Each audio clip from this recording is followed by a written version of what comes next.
Alright, what's going on, guys? My name is The Alternate, and today I have 5 rides that, I've been on, and whether or not I knew this ride was worth the wait, or whether or not it's just a ride that the GP always flock to, this is just a compilation of the top 5 rides that I waited in that it just wasn't worth it.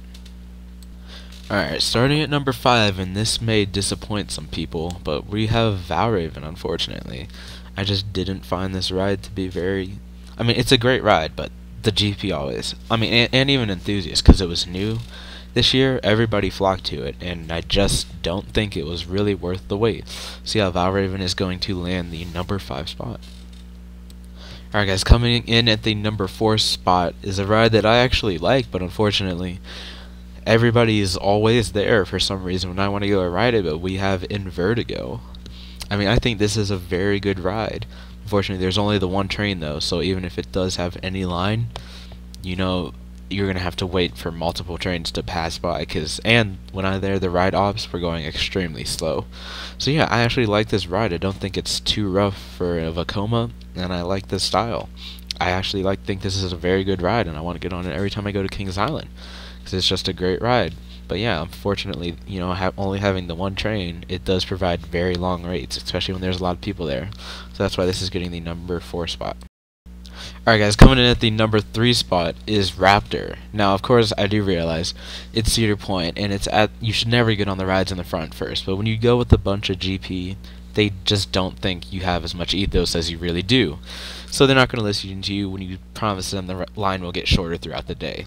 So yes, we ended up waiting in an hour and 30-minute line for Raptor. Now this is a great ride, especially when you walk on it, but worth an hour and 30 minutes, that's just not true.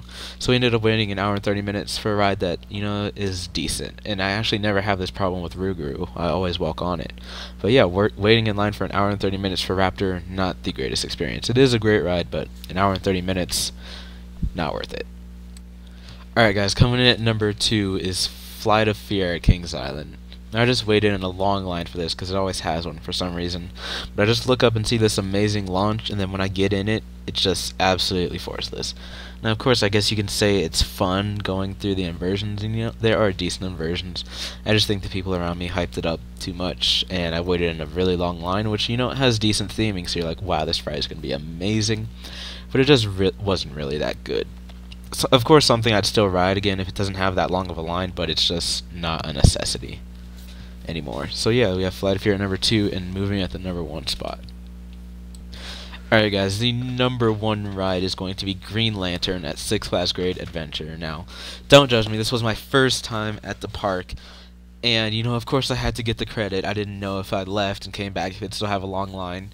I didn't know how the park really worked, but it just seemed that everybody was in that section, and I waited in at least an hour line for it, for a stand-up. So I know that's pretty crazy, but it was my first time at the park. It wasn't a terrible, never mind, it was a terrible ride. The first parts are actually half decent, and then you just get that pain in your legs, and you can just literally, if there was a camera on me, it'd look like I'm playing Just Dance or something, because I am just kicking my feet all over, trying to find a position where I don't get that painful feeling in my knees. And literally, I tried everything, and I just had that the whole time. See, I would not recommend this ride, even if you need the credit. Just lie and say you got it. Even though that's morally bad, that's better than getting on this ride, especially if there's a line for it. So yeah, that's gonna be my number 1. Alright guys, so that'll round out this video. Let me know down in the comments what your biggest disappointments in rides were, if they were overhyped, or if you waited in a long line for a ride that just wasn't good. But other than that, be sure to like the video. Thank you guys very much for watching, and I'll see you in the next one. Ideas in the buildings. Ain't no app for that. Turn a dollar into millions. Ain't no app for that. From the ground up to the ceiling. Ain't no app for that. Everybody wanna download D-Days. I'ma make an app for that.